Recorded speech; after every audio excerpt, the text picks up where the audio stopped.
Do you guys know this tune? When I Fall in Love? No. Great. It's classic. You might recognize it once I play a little bit. This might be this. Yeah. Yeah.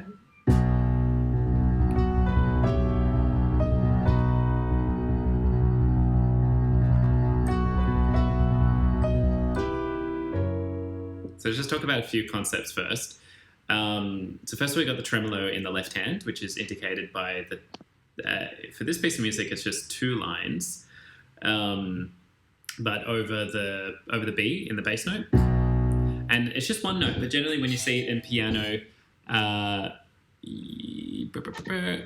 when you see it on piano, you'd have alternating two notes, just because it's quite hard to tremolo one note on the piano. Whereas for strings, hey Kancha, for string players, tremolo on one note is actually quite natural for that instrument. So, any questions on that? The idea is just to move between the notes rapidly. Cool. And then we've got our minor 4 chord here, which I kind of harp on quite a bit. This guy. This is an interesting chord. So there's no chord symbols above it. But in the key of B major, what is the minor 4 chord?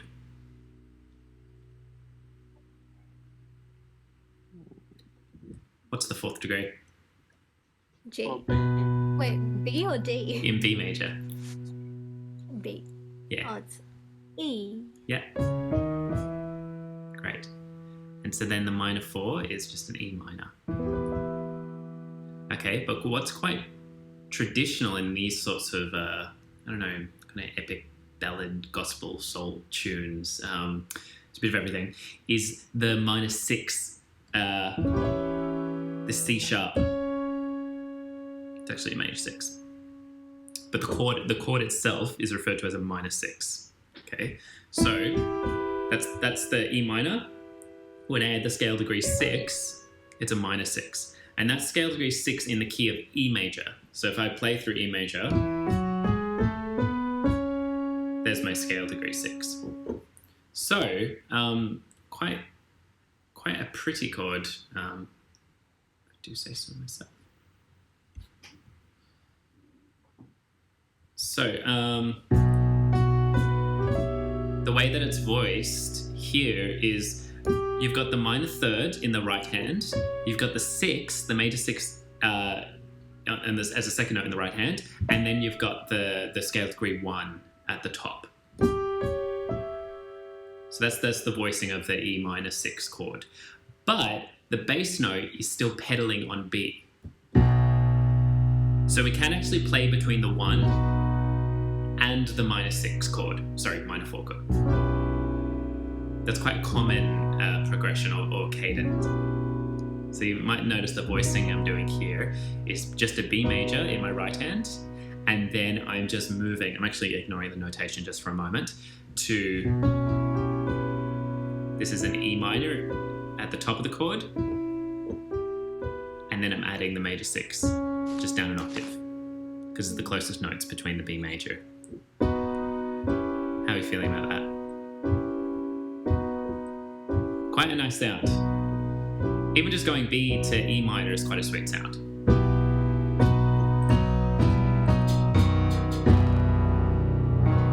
Very, quite dramatic, if you will.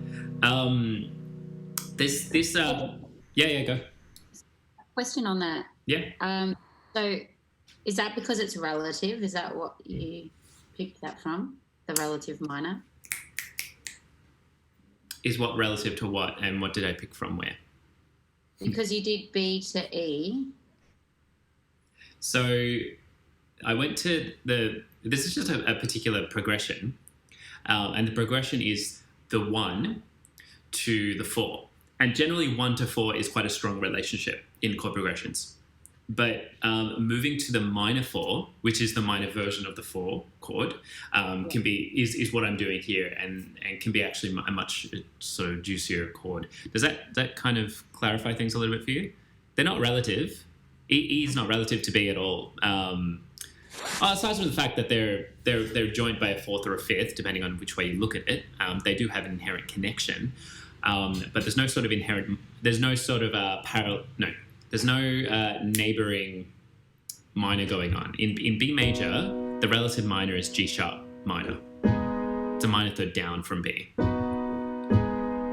This progression that I'm sharing with you here is just something that's quite prevalent in a lot of soul and gospel. So I'll take it into a different key now. So for example, if I'm in C major, I'd move to F minor.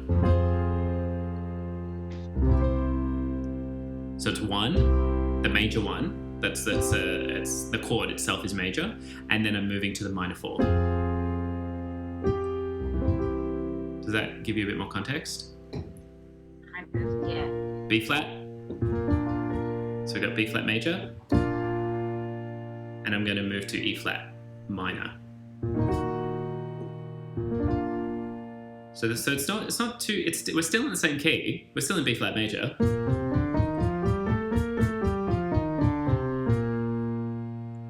And generally, if it was diatonic, and diatonic means of the key, so it means I'm not altering any notes in the chord. When something's diatonic, it means I'm playing only the notes in the key. So if I made this progression diatonic, I'd be playing a B flat, and I'd move to just a plain E flat major.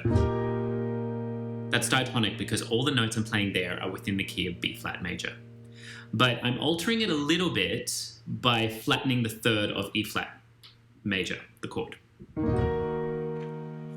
So at this point, it's not completely diatonic, but it is a little bit because we're using similar ingredients. This would be just a progression you can play with. So all you're doing is you're getting you're getting any major chord, and then you're going up a fourth, and then converting that fourth chord into a minor chord, whilst adding the 6 to that chord. That's kind of where the complexity gets a bit more. It gets a bit more complex. So I'll go back to C major. C major, I'll just go to F major, which is our 4 major. Major 4. No issues. But the more interesting chord progression would be to flatten the third and then add the major 6 from F. One day I'll fly away, you know, da da da da da da da, etc. etc. It's in a lot of music. It's really nice as to why it works or how it works. Yeah. Are you saying that you just did that there from the first bar? That you did that progression? Yeah, it's actually what's notated here. Yeah. It's just that it doesn't have chord symbols on top of it. But if we actually analyze it a little bit more, we can see that the first 2 beats of that bar is B, F sharp, and B, which is implying a B major chord, even though there's no D sharp there. It's implying that it's B major, though the harmony is still a bit ambiguous because we don't have the major third.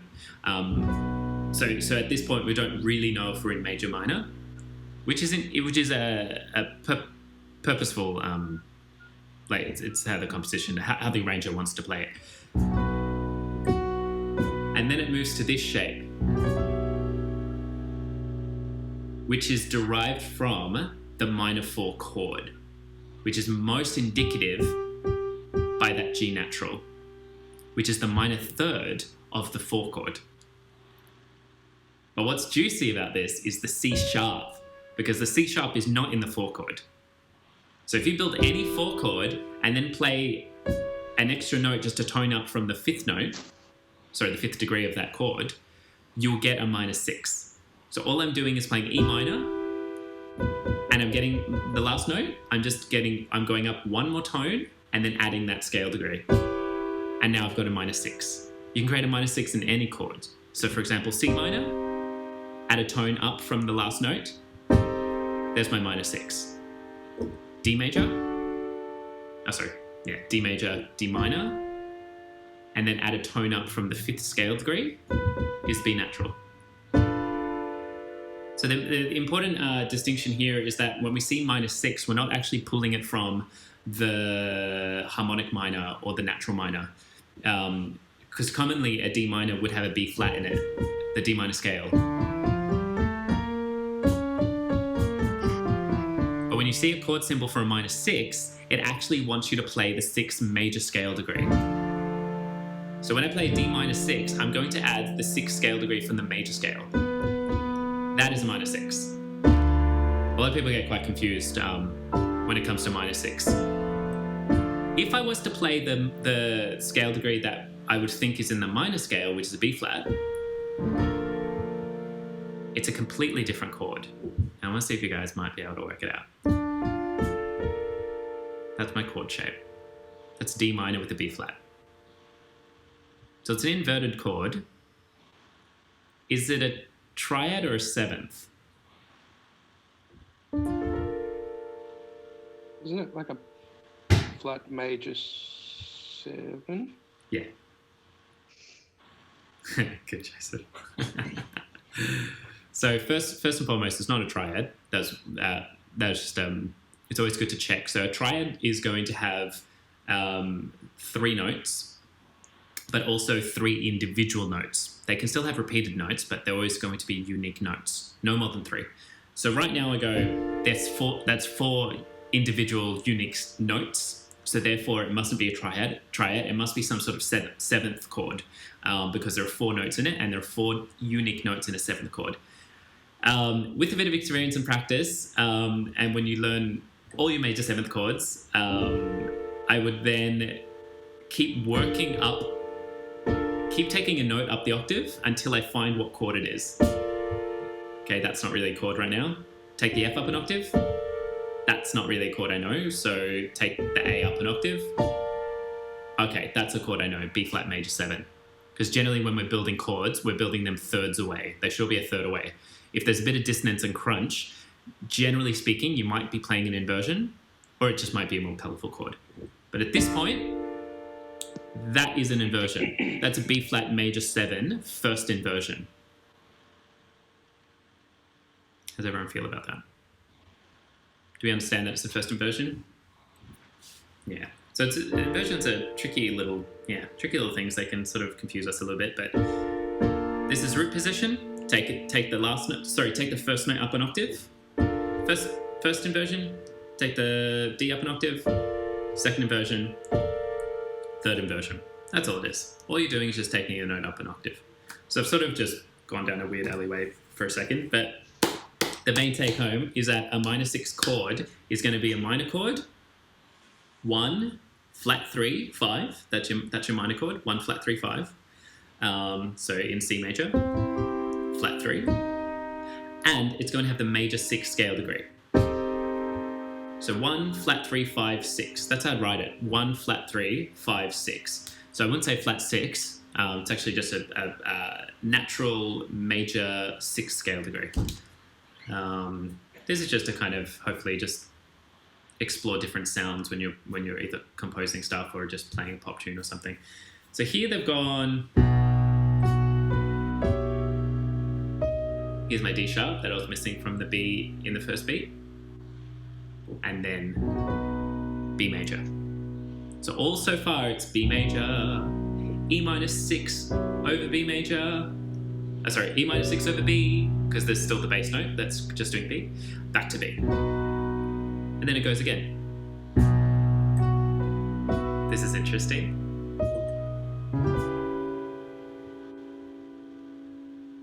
So let's touch on that for a second. This will hopefully explode your brains a little bit, but that's what we're here to do. So I'm going to skip that chord on beat 1 of the 4th bar, and I'm just going to look at the second chord, which has a fermata on top of it. Those playing home, what does our fermata want us to do? What is a fermata? Like hold it, pause it kind of thing. Pause it, hold it indefinitely.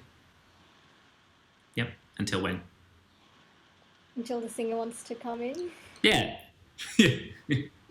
In this particular circumstance, yes. Hold for dramatic pause. And yeah, hopefully it's not too long. Good. So the fermata is the upside down, the smiley face for a cyclops, I guess. That's all I can think of, really. Some people just say smiley face, but I don't know, I think that extra level of detail is important. Anyway, cool. Now you'll never look at that everly differently again. So that is our F sharp, by the way. And what is F sharp relative to B? Fifth. Fifth or It's fifth. okay. Oh, It's fifth. Yep. And what is the fifth relative to 1? 5. What? Yep. What is it Yeah, functioning as? Dominant? It's a dominant chord. So it's interesting because sometimes the 5 doesn't always function as a dominant. But most of the time it does. So not only is it a dominant chord, which we'll explain in a second, but it also functions as a dominant chord. Those are two different things. One is about the role of how it is working within the music and where it wants to go. And the other is about what kind of chord it is itself in its vertical plane. So one's about the horizontal plane, which is about moving from time to time, from chord to chord to chord. And one is about the vertical plane. What is the chord made up of? So let's start thinking about firstly what type of chord it is. So firstly, it is the fifth away from B. Cool, no issues. We've got the F sharp in the left hand. We've got this E natural in the bottom of the right hand. And we've got A sharp and we've got C sharp. So firstly, I'm going to work out that interval between the F sharp and the E natural, which is a -7, okay? It's a compound -7, but let's just bring up the F sharp an octave. It says my -7 interval. So already I know that it's some form of 7th chord. Okay, so because I know that my major 7 is going to be a semitone away from the root up an octave, and a -7 is just one semitone less. I look at this A sharp, that's my major third, and then I look at C sharp, that's my perfect fifth. Okay? So just so I can understand the chord a bit better, I'm going to bring the A sharp and the C sharp down an octave so I can see it in closed voicing, which is a new term for you guys. But when I play a chord, when I play all the chord tones, and all the chord tones are all the individual unique notes in the chord. So if I just play this chord, I'm playing 1, 2, 3, 4, 5, 6, 7. I'm playing 7 notes, but I'm not playing 7 chord tones, okay? I'm actually still playing 4 chord tones. This is an interesting distinction. So I'm playing 7 notes, but the unique notes that I'm playing, you with me here? So the unique notes I'm playing, there's only 4. There's an F sharp, there's an E natural, there's an A sharp, and a C sharp. The rest, I'm just doubling. So when I'm referring to chord tones, I'm looking for the individual unique notes within a chord. Okay? So when I spread the voicing out and actually skip a couple chord tones, actually no, sorry, I'll go back a step. When I play the chord like this, all the chord tones are directly next to each other. That's called closed voicing. So that's in its root position. It doesn't have to be in root position, it can be in any inversion. But all the chords' tones are as close together as they possibly could be. If I move one of these notes, like the A sharp up an octave, this is now an open voicing. It means that there is a gap somewhere within the chord voicing that I could actually place one of the chord tones in. How do you feel about that, friends? If I bring the C sharp up an octave again, still an open voicing. If I take that A sharp up an octave one more time, they're all just variances, variables of open voicings. And they're open because I could fit more chord tones in between the gaps. There's still possibility to go, actually, no, I want that A sharp there to be there, C sharp to be there. Actually, and if I do this, oh no, there we go. I'm playing every single chord tone and I'm not leaving any gaps. That is a closed voicing. So a lot of the time with like vocal ensemble, horn ensemble, or whatever, really, sometimes we're not looking to voice a chord exactly close together. The sound starts to get a bit muddy and it's not particularly interesting. So, for example, if I wanted to voice this chord across some horns or saxes or voice, maybe I would actually take the A sharp and pop it up the octave. And then I've got my F sharp 7. And then in terms of voice leading, if I had to move back to the B major, my A sharp would go up to a B, my E would go down to a D sharp, the C sharp would go down to a B, and the F sharp would stay.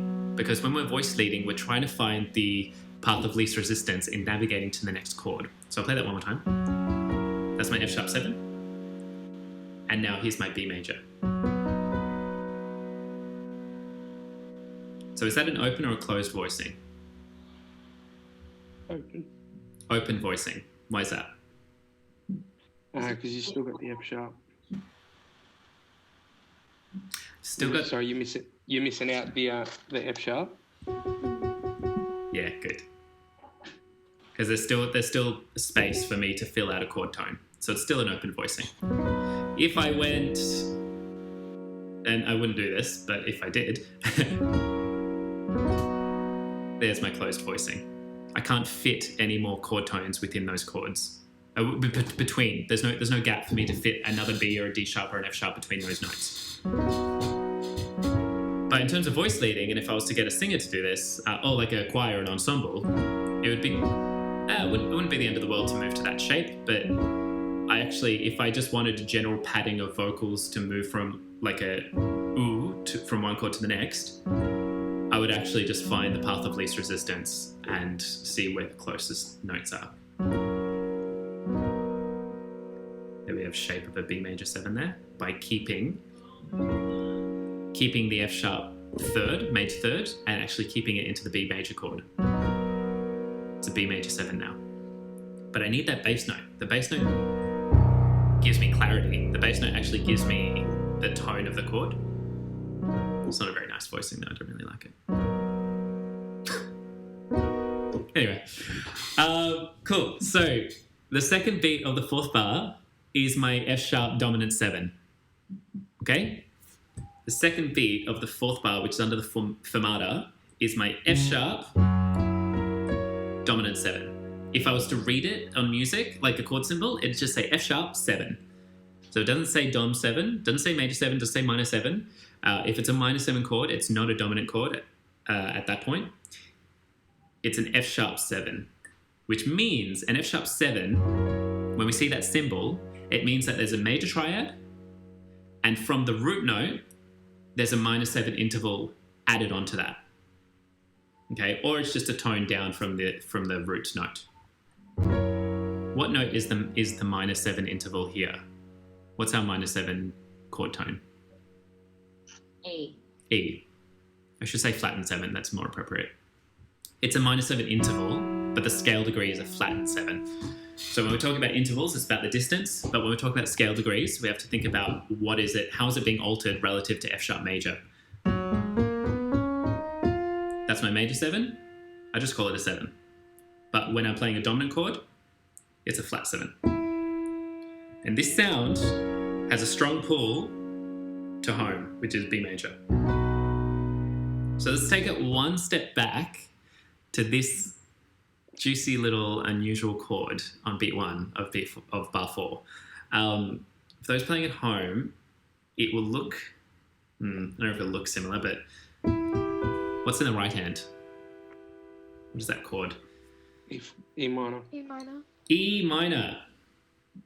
Cool, great. Simple, easy, done, the end. What's in the left hand? C sharp. Meh. Now, see if we can connect the dots a little bit. So do we recall what I played before in the first bar? E minor 6. E minor 6? Yeah. So in the first bar we had, and I taught you about that voicing, which is an E minor 6. That's an E minor 6. But the voicing that's being used is an open voicing, okay? Because when I see that, I'm looking at beat 3 of bar 1 at the moment. When I see that chord voicing, there's still gaps for me to fill in a chord tone. but they're not using it because it sounds a bit lame and the B's already in the bass note, so they've gotten rid of the B. Either way, the chord that it's implying or trying to color or trying to sort of sculpt or create a bit of a stencil around is an E minor 6. Okay? If I play this and this, not that, hello. So go back again. And then I do this. It kind of sounds the same. Playing more notes here, playing 2 less notes, but 1 in the bass. Okay, that's going into last week what I was talking about. If you get rid of the 1 and the 5, you can still imply the chord color because you're keeping the third, and the third implies color, okay? It's very important to keep the third.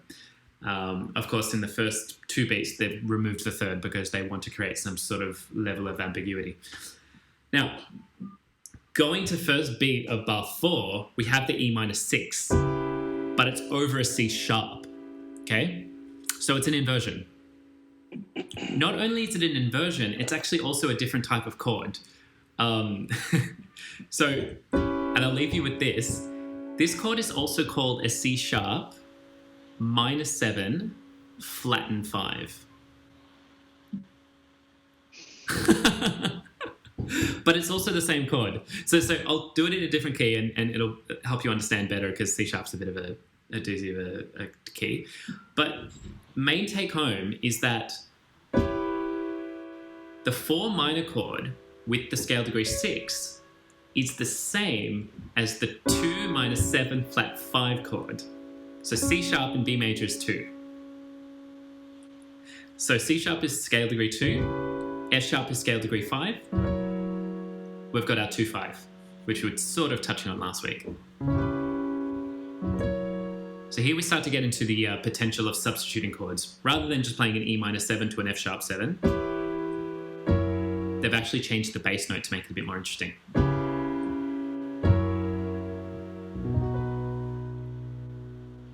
So just to finish us up, I'll touch on what the minor 7 flat 5 chord is, because we'll spend the rest of the week spending time on this. So firstly, it to a degree is self-explanatory, to a degree. So for example, C minor 7, flat 5. C minor 7, flat 5. C minor, yeah, so C minor, great. 7, any chord that doesn't have a major 7 is always going to imply the flattened 7.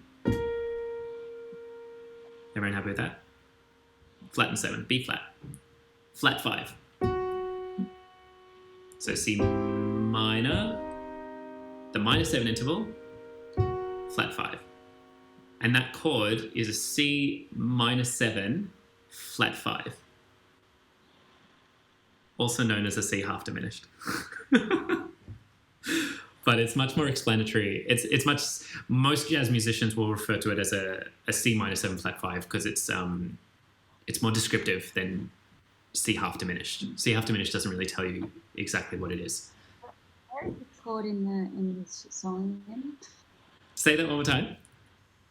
Where's this chord in the song again? Was that the first? Well, I was just transposing it to a different key at the moment, but in the song, it's on the 4th bar of beat 1 is a C sharp, so not a C, C sharp minor 7 flat 5. I was showing it to you in a different key because I think it's a bit easier to conceptualize. So, can you see that? It's probably easier to hear than it is to see sometimes. Maybe. So here, I'll break it down. So it's important you understand your C sharp major at this point. So I'd go C sharp major, okay, minor, find my minor 7, flatten my 5. There I've got my C sharp minor 7 flat 5. So the keys like C sharp and F sharp. How would that be written? Would that just be sharp 7 flat 5? Yeah. Not minor 7? Or would you put the minor in as well? C sharp minor 7. Is that being written? Yes. Usually like that. Trying to think about the ways it would be. C sharp minor 7, flat 5. So once you actually start to familiarize yourself with minor 7 chords, C minor 7, C sharp minor 7,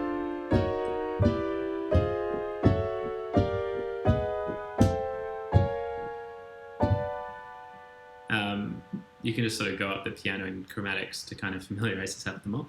At that point, all you're doing is just flattening the 5th.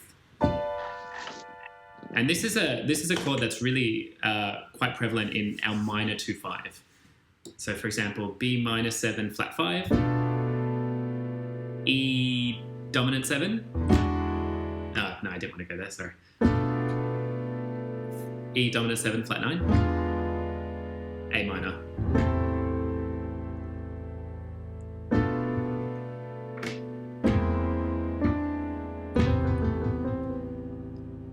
But it's so ambiguous that it can actually pull to a major chord too.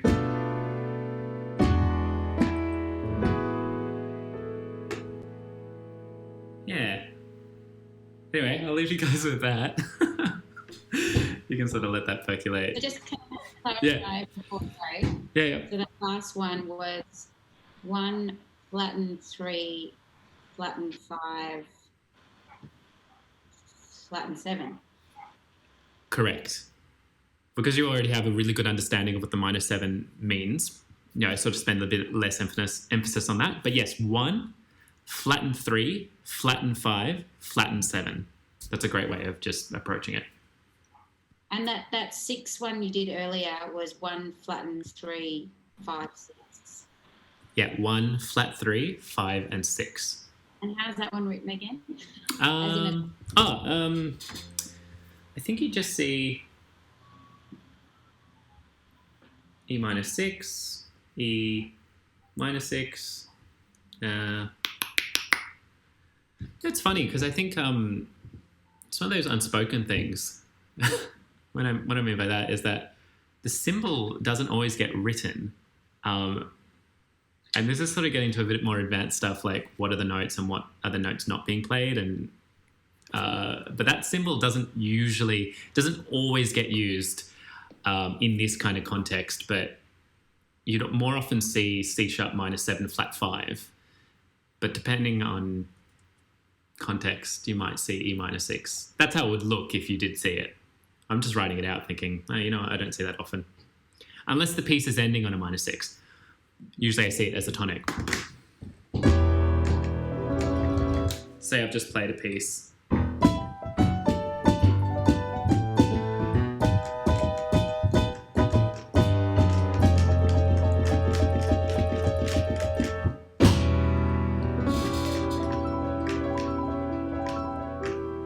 So it's all about how it's functioning.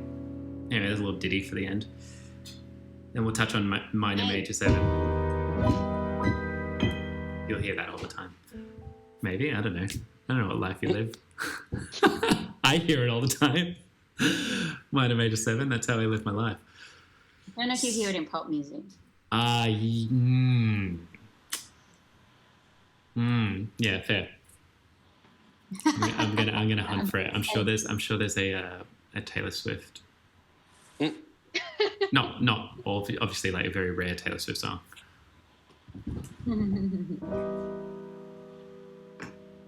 Yeah. Lots of but you're right. Lots of LA Noir kind of sound. Very dark. Such a beautiful song. Good choice. Good choice. We only went through the 4 bars in 30 minutes, but it's live, right? Have a play with the 1/4 minor chord, just for the sake of listening to it. I don't know. I think it's really nice. It's a good color. And play around with pedaling the 1 scale degree. So you don't change the 1 scale degree. You just pedal it, and it'll make you sound professional. That's how I get away with it. Oh, he's very good. He's not altering the bass note. Oh, wow. He's professional. We should give him money. Sorry? It's a hobby. It's a hobby. Yeah, it's a hobby. Yeah.